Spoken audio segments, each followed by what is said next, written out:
Classes. I am Rachna, your chemistry teacher. हमने अपने previous video lecture में कोवलेंट बॉन्ड के बारे में पढ़ा था। कोवलेंट बॉन्ड के कुछ मॉलिक्यूल्स थे जिनकी स्ट्रक्चर हमने देखी थी कि वो उन मॉलिक्यूल्स को थ्रू कोवलेंट बॉन्ड हम कैसे फॉर्म कर सकते हैं। कौन कौन से मॉलिक्यूल्स देखे थे हमने? क्लोरीन के बारे में पढ़ा था, ऑक्सीजन मॉलिक्यूल के बारे में पढ़ा था। इसके अलावा हमने NH3 मॉलिक्यूल के बारे में पढ़ा, अमोनिया के बारे में पढ़ा और वाटर मॉलिक्यूल के बारे में पढ़ा कि उनका formation according to covalent bond कैसे होता है। ओके, ये सब हमने पढ़ लिया। ये स्ट्रक्चर्स थी कोवलेंट मॉलिक्यूल की, कुछ कोवलेंट मॉलिक्यूल्स की जो हमने प्रीवियस वीडियो में देखी थी। इसके अलावा हमने आयनिक एंड कोवलेंट बॉन्ड के बीच में डिफ्रेंशिएशन देखा था। कोवलेंट और आयनिक बॉन्ड के बीच में क्या क्या डिफरेंसेस होते हैं वो सब हमने क्लियर कर लिए हैं। ओके, आज के वीडियो लेक्चर में हम देखने वाले हैं अपना थर्ड बॉन्ड और उस बॉन्ड का नेम है coordinate bond. Okay, so start करते हैं अपना वीडियो और देखते हैं कोऑर्डिनेट बॉन्ड के बारे में। यदि बात की जाए जिस तरीके से हमने शुरू में पढ़ा, जब केमिकल बॉन्ड चैप्टर स्टार्ट किया तो हमने क्या देखा था कि बॉन्ड 3 टाइप्स के होते हैं, ionic bond, covalent bond, coordinate bond. कि आयोनिक बॉन्ड क्या था, तो आयोनिक बॉन्ड का यदि आपको बोला जाए तो आपके सीधा आंसर आएगा कि complete electron transfer. Okay, electron के जो ट्रांसफर होता है one element to another element, तो उसी चीज को हम क्या बोलते हैं, यहाँ क्या होगा, आयोनिक बॉन्ड का फॉर्मेशन होगा। वहीं यदि कोवलेंट बॉन्ड की बात करें तो कोवलेंट बॉन्ड का फॉर्मेशन कैसे होता है? कोवलेंट बॉन्ड का फॉर्मेशन होता है 2 एटम्स के बीच में म्यूचुअल शेयरिंग से इलेक्ट्रॉन्स की, तो क्या बोलते हैं हम, म्यूचुअल शेयरिंग ऑफ इलेक्ट्रॉन्स। ठीक है, कोवलेंट बॉन्ड के बारे में। अब हमें देखना है कोऑर्डिनेट बॉन्ड के बारे में। तो कोऑर्डिनेट बॉन्ड क्या होता है? कोऑर्डिनेट बॉन्ड होता है यदि कोई एक एटम, ठीक है, दूसरे एटम को अपने इलेक्ट्रॉन पेयर्स होता है, लोन पेयर्स होता है, उनको शेयर करवाता है। ठीक है, क्या कहा, कोई भी एक एटम दूसरे एटम को यदि अपने इलेक्ट्रॉन पेयर्स, लोन पेयर्स की बात करते हैं, उनको यदि शेयर करवाता है तो जिस बॉन्ड का फॉर्म होता है उसको हम बोलते हैं कोऑर्डिनेट बॉन्ड। ठीक है, तो यहाँ पे किसकी शेयरिंग हो रही है? लोन पेयर की शेयर करवा रहा है, मतलब एक एटम दूसरे एटम को अपने लोन पेयर क्या दे रहा है, शेयर करने को दे रहा है, ताकि वो दूसरा एटम क्या कर ले, ऑक्टेट कंप्लीट कर ले। ओके, और हमेशा हम बॉन्ड का फॉर्मेशन करते ही क्यों है? ऑक्टेट कंप्लीट करने के लिए, स्टेबल होने के लिए। तो वही चीज हम पढ़ते आ रहे हैं। कोऑर्डिनेट बॉन्ड जैसे मैंने बोला, फॉर एग्जाम्पल से समझते हैं। एग्जाम्पल लिया, कोई ए एटम है, ठीक है, और ये बी एटम है। ए एटम के पास में क्या है, लोन पेयर प्रोवाइड है। अब हमें पता होना चाहिए इससे पहले कि लोन पेयर होता क्या है। ओके, सो लोन पेयर इलेक्ट्रॉन का ऐसा पेयर होता है, एक इलेक्ट्रॉन का पेयर जो क्या करता है, बॉन्डिंग में पार्टिसिपेट नहीं करता है। ओके, बॉन्डिंग में पार्टिसिपेट नहीं करता है, उस पेयर को हम क्या बोलते हैं, लोन पेयर। जैसे इस ए एटम के पास में ये क्या है, एक लोन पेयर है। अब बी एटम के पास में ऑक्टेट कंप्लीट नहीं है, इसे एटलीस्ट 2 इलेक्ट्रॉन की नीड है।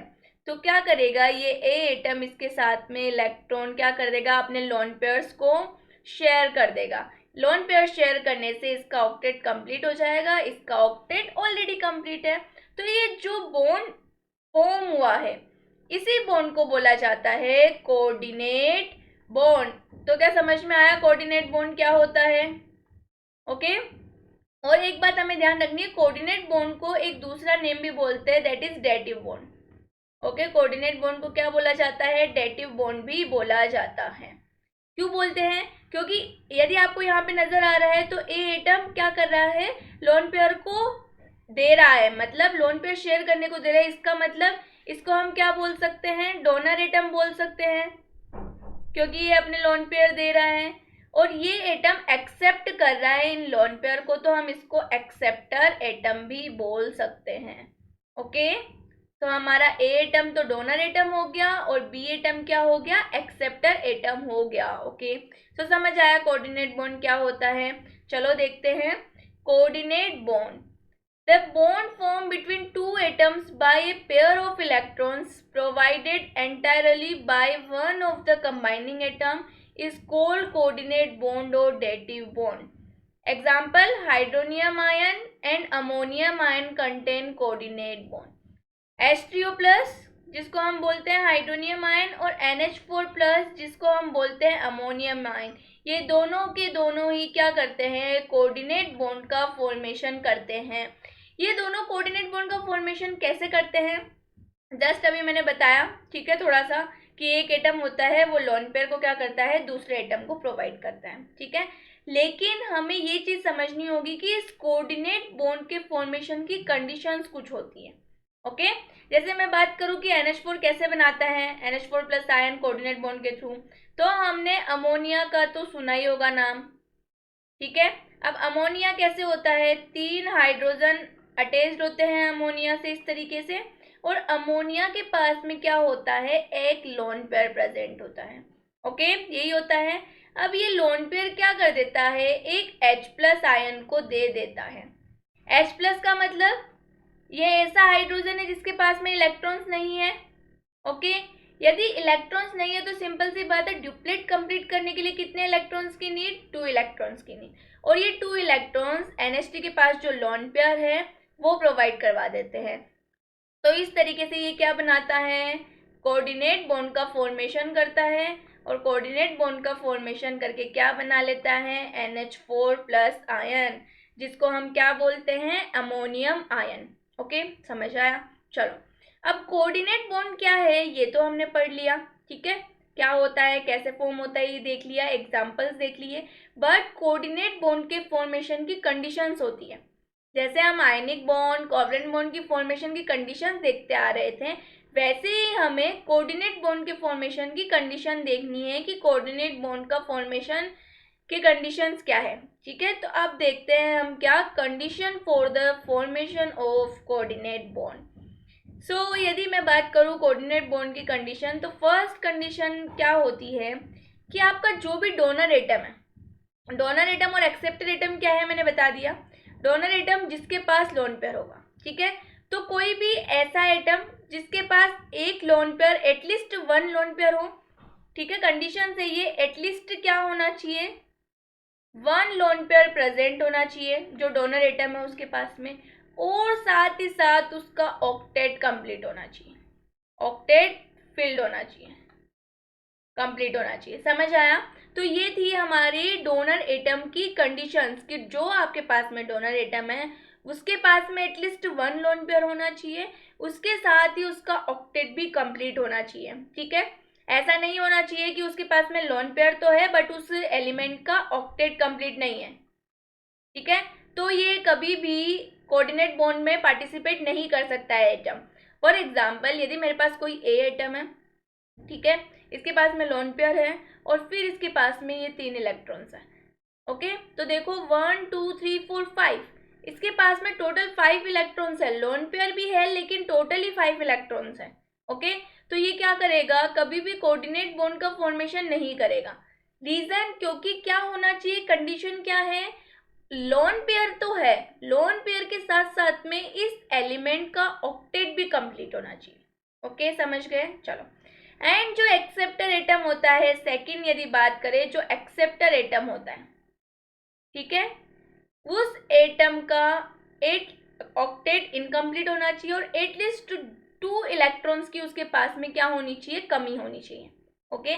तभी तो हम लोन पेयर शेयर कर ले, लोन पेयर शेयर करके दे देते हैं, और वो 2 लोन पेयर को मतलब 2 इलेक्ट्रॉन्स को क्या कर सकता है, एक्सेप्ट कर लेता है, ओके।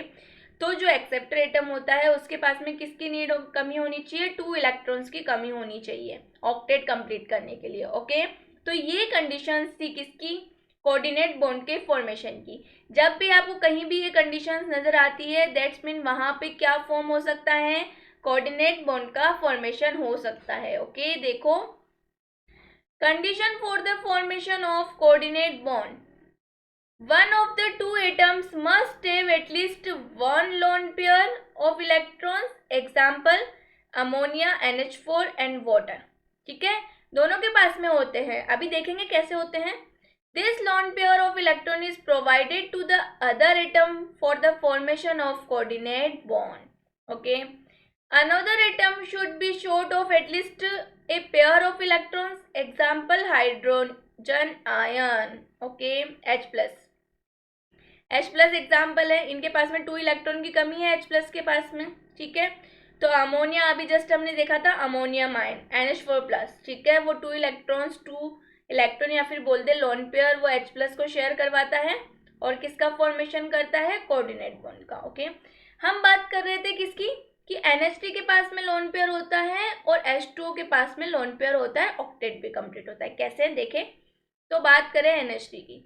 अब NH3 की स्ट्रक्चर मुझे आप लोगों को सिखाने की जरूरत नहीं है, हम ऑलरेडी सीख के आ रहे हैं कैसे फॉर्म होती है। Okay, nitrogen atomic number 7, electronic configuration 2 and 5। Okay, 5 है। अब क्या करेगा, हाइड्रोजन के साथ में बॉन्ड बनाता है, एक एक बॉन्ड बनाता है, और 3 इलेक्ट्रॉन्स तो नाइट्रोजन के यूज हो गए बॉन्ड बनाने में, फिर भी कितने बचे आउटरमोस्ट शेल में, देखो 2। तो ये 2 इलेक्ट्रॉन ये रहे जो किसकी फॉर्म में, लोन पेयर।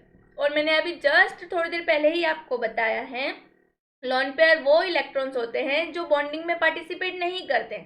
ओके, चलो, तो ये लोन पेयर है इसके पास में। अब देखो क्या नाइट्रोजन का ऑक्टेट कंप्लीट है, 1 2 3 4 5 6 7 8, बिल्कुल नाइट्रोजन का ऑक्टेट भी कंप्लीट है और इसके पास में लोन पेयर भी प्रेजेंट है। तो ये किसी भी अदर एटम के साथ में जिसकी ऑक्टेट इनकम्प्लीट हो, एटलीस्ट 2 इलेक्ट्रॉन की कमी हो, उसके साथ ये बॉन्ड फॉर्म आसानी से कर सकता है। ओके, उसी तरीके से H2O में भी हम देख सकते हैं, स्ट्रक्चर हमें पता है, ऑक्सीजन, हाइड्रोजन, हाइड्रोजन, और यहाँ पे होते हैं इसके पास में 2 लोन पेयर्स। ओके, देखो 1 2 3 4 5 6 7 8, ऑक्टेट कंप्लीट है, 2 लोन पेयर्स भी है, एटलीस्ट 1 होना चाहिए, इसके पास 2 है, हमारा 1 से कम चल जाएगा। ओके, चलो, तो इस तरीके से हाइड्रोजन भी क्या कर सकता है, hydronium ion that is H3O+ का फॉर्मेशन कर सकता है कोऑर्डिनेट बॉन्ड के थ्रू। ओके, चलो, अब यहाँ पे एक बात है कि जो कोऑर्डिनेट बॉन्ड होता है उसके अंदर कोवलेंट और कुछ कुछ आयोनिक कैरेक्टर्स होते हैं, इसलिए हम कोऑर्डिनेट बॉन्ड को को आयोनिक बॉन्ड भी बोलते हैं। ये चीज़ है, नोट है, ध्यान में रखने की बात है, आपको पता होनी चाहिए। ओके, देखो क्या है, note, a coordinate bond has properties of both covalent and ionic bonds, therefore it is also called dative or co-ionic bond। अभी जस्ट मैंने आपको बताया था कि कोऑर्डिनेट बॉन्ड को हम क्या बोलते हैं, डेटिव बॉन्ड भी बोलते हैं और को-आयोनिक भी बोलते हैं। तो डेटिव और को-आयोनिक बॉन्ड को क्यों बोलते हैं, क्योंकि इनमें कुछ कुछ कोवलेंट्स एंड कुछ कुछ आयनिक बॉन्ड्स के क्या होते हैं, कैरेक्टर्स होते हैं, प्रॉपर्टीज होती हैं। ओके, चलो आगे चलते हैं और देखते हैं हम एटम्स इस कोऑर्डिनेट बॉन्ड के बारे में। कोऑर्डिनेट बॉन्ड जनरली यदि मैं दिखा रही हूँ, फॉर एग्जांपल अभी मैंने आपको NH4+ आयन में कोऑर्डिनेट बॉन्ड बनाया, ठीक है, तो मैंने क्या इस एरो से शो किया, इसको इस तरीके से ही बनाया। तो ये जो कोऑर्डिनेट बॉन्ड होता है उसको हम हमेशा इस एरो से रिप्रेजेंट करते हैं, ध्यान में रखना। ओके, चलो देखो, the atom which provides the electron pair for the formation of a coordinate bond is known as the donor atom। मैं ऑलरेडी बता चुकी हूँ। the atom or ion sharing the donated electron pair is known as the acceptor। okay, coordinate bond is represented by this arrow। Coordinate bond represent किससे होता है, इस arrow से represent होता है, जो आपको पता होना चाहिए। ओके, अब यहाँ पे देखो आपको एक एग्जाम्पल नजर आ रहा होगा, ये एक जनरल एग्जाम्पल लिया है मैंने किसका, कोऑर्डिनेट बॉन्ड का, जो मैं अभी आपको समझा के आ रही हूँ। ये तो है donor atom with octet complete, देखो ऑक्टेट कंप्लीट है या नहीं, 1 2 3 4 5 6 7 8 बिल्कुल कंप्लीट, और इसके पास में एक लोन पेयर ये रहा, ठीक है। एक्सेप्टर एटम को देखो 1 2 3 4 5 6, एक्सेप्टर एटम भी बिल्कुल परफेक्ट है, क्योंकि हमारे पास में क्या होना चाहिए, 2 इलेक्ट्रॉन की कमी होनी चाहिए। 2 इलेक्ट्रॉन की कमी है इस एक्सेप्टर के पास में, एटम के पास में, और जैसे ही 2 इलेक्ट्रॉन शेयर हो जाएंगे ये क्या कर लेगा, ऑक्टेट कंप्लीट। तो जो ये ए डोनर एटम है वो इसको क्या कर देता है, अपना लोन पेयर शेयर करवा देगा। देखो यहाँ पे ये जो लोन पेयर है वो क्या कर रहा है, शेयर करवा रहा है, ठीक है। और जो अपन रिप्रेजेंट करते हैं फिर इस मॉलिक्यूल को, वो किस बॉन्ड से करते हैं, ए से बी की ओर, इस तरीके से अपन क्या करेंगे, रिप्रेजेंट करेंगे। और जब भी आपको ये एरो नजर आए तो समझ जाना कि ये क्या बताना चाह रहा है, कोऑर्डिनेट बॉन्ड के बारे में बता रहा है। ओके, तो ये इतनी सब चीजें क्या कोऑर्डिनेट बॉन्ड से रिलेटेड क्लियर हुई, ठीक है। ओके, अब क्या देखने वाले हैं हम, formation of hydronium ion. Okay, और हाइड्रोनियम आयन क्या होता है हम ऑलरेडी अभी देख के आए हैं। H3O प्लस आयन को ही हम क्या बोलते हैं, हाइड्रोनियम आयन। अब इसका फॉर्मेशन कैसे होता है, थ्रू कोऑर्डिनेट बॉन्ड, वो हमें देखना है। ओके, सो सबसे पहले ये देखो कि हाइड्रोनियम आयन में कौन कौन से एटम प्रेजेंट है। तो सिंपल सी बात है, हाइड्रोजन है और ऑक्सीजन है। ओके, अब हमें क्या पता होना चाहिए कि हाइड्रोनियम आयन का फॉर्मेशन कैसे हो रहा होगा। वाटर मॉलिक्यूल और एक H प्लस आयन के बीच में क्या हो रहा होगा, हाइड्रोनियम आयन का क्या होगा, हाइड्रोनियम आयन का थ्रू कोवलेंट बॉन्ड फॉर्मेशन हुआ होगा। ओके, इसके लिए क्या होगा, हमें पता होना चाहिए वाटर मॉलिक्यूल की स्ट्रक्चर, जो हम पढ़ते हुए आ रहे हैं वाटर मॉलिक्यूल की स्ट्रक्चर कैसी होती है। ओके, ऑक्सीजन होता है, क्या इसका ऑक्टेट कंप्लीट है, देखो 1 2 3 4 5 6 7 8। ओके, 2 लोन पेयर्स होते हैं ऑक्सीजन के पास में, और इसके स्ट्रक्चर्स यदि देखें तो वो भी बिल्कुल कंप्लीट है, ऑक्टेट कंप्लीट है, और लोन पेयर भी है। एटलीस्ट कितने लोन पेयर होने चाहिए थे, 1 लोन पेयर होना चाहिए था, इसके पास है। अब पहले यदि मैं बात करूं कि वाटर मॉलिक्यूल की स्ट्रक्चर, वैसे हम ऑलरेडी पढ़ चुके हैं कैसे बनती है, लेकिन फिर भी देखा जाए तो ऑक्सीजन एटॉमिक नंबर कितना होता है, 8, और एटॉमिक नंबर 8 है तो इसका जो इलेक्ट्रॉनिक कॉन्फ़िगरेशन होगा वो कितना होगा, 2 and 6। Okay, outermost shell में कितने इलेक्ट्रॉन्स की नीड है ऑक्टेट कंप्लीट करने के लिए, 2 इलेक्ट्रॉन। तो अब क्या होते हैं, ऑक्सीजन को क्या चाहिए, 2 इलेक्ट्रॉन चाहिए आउटर मोस्ट शेल में अपन ऑक्टेट कंप्लीट करने के लिए। तो ये क्या करता है, आसपास क्या ढूंढता है, कोई ऐसे एलिमेंट ढूंढता है जो इसका ऑक्टेट कंप्लीट करने में इसकी हेल्प करे। तो इसको कौन मिलता है, हाइड्रोजन। अब हाइड्रोजन तो केवल एक ही इलेक्ट्रॉन शेयर कर सकता है, क्योंकि हाइड्रोजन को तो सिर्फ ड्यूप्लेट बनाना होता है। अब ड्यूप्लेट बनाना है, उसके पास एक इलेक्ट्रॉन ऑलरेडी है और उसे सिर्फ और सिर्फ एक इलेक्ट्रॉन चाहिए।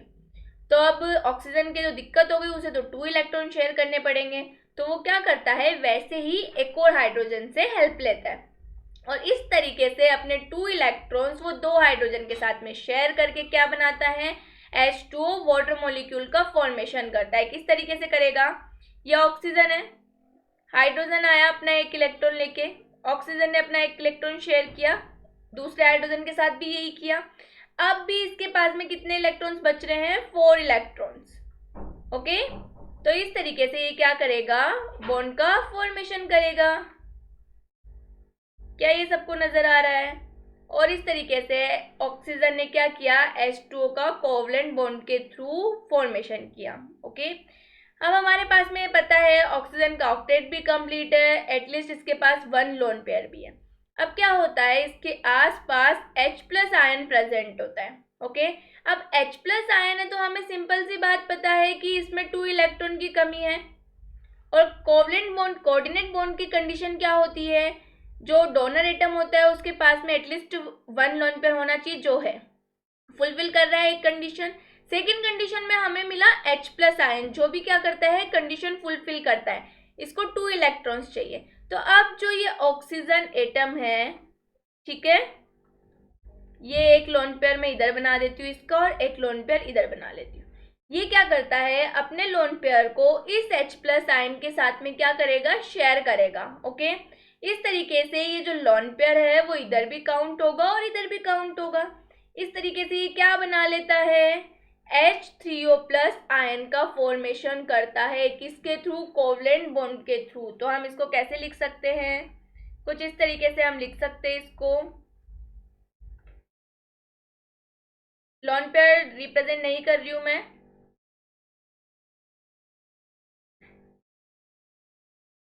H प्लस और इस तरीके से एक लोन पेयर पीछे।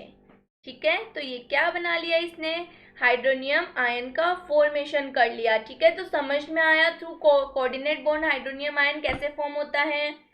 चलो देखते हैं कुछ स्ट्रक्चर अपन ने क्या पढ़ा। Okay, formation of H3O plus ion and lone pair effect of oxygen atom. Water contains 2 hydrogen atoms and 1 oxygen atom. Just अभी देखा है वाटर में 2 हाइड्रोजन होते हैं, 1 ऑक्सीजन होता है। The hydrogen atom has 1 electron in its valence shell while the oxygen atom has 6 electron in its valence shell, जो आपको नजर भी आ रहे हैं। ये हाइड्रोजन की लुईस डॉट स्ट्रक्चर है और ये ऑक्सीजन की लुईस डॉट स्ट्रक्चर है। लुईस डॉट स्ट्रक्चर हमें पता है कैसे ड्रॉ करते हैं, ठीक है। चलो, 2 hydrogen atom share 1 electron each with oxygen atom to form a water molecule. तो देखो कुछ इस तरीके से क्या होता है, वाटर मॉलिक्यूल का फॉर्मेशन होता है। ओके, आपको नजर आ रहा होगा, ये क्या है, वाटर मॉलिक्यूल है। ये दोनों तो क्या है आपके पास में, लोन पेयर्स हैं, और ये दोनों क्या है, shared pair of electrons. Okay, जो बॉन्डिंग में पार्टिसिपेट कर रहे हैं, शेयर हो रहे हैं, ओके, वो इलेक्ट्रॉन सही है, समझ आया। तो ये क्या था, dot diagram of water molecule, electron dot structure diagram बोलते हैं इसकी। हम इस तरीके से ड्रॉ कर सकते हैं, ये ऑक्सीजन है, ठीक है, ये इसके 2 इलेक्ट्रॉन्स, या ऑक्सीजन का 1 इलेक्ट्रॉन और ये वाटर हाइड्रोजन का 1 इलेक्ट्रॉन। इसी तरीके से इधर भी हाइड्रोजन का 1 इलेक्ट्रॉन और इधर ये ऑक्सीजन का इलेक्ट्रॉन, ठीक है।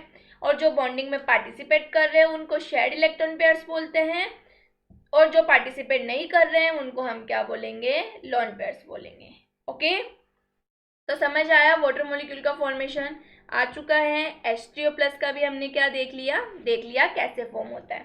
देखो आगे, the 2 unshared pair of electrons known as lone pairs of electrons do not participate in the bond formation in water molecule.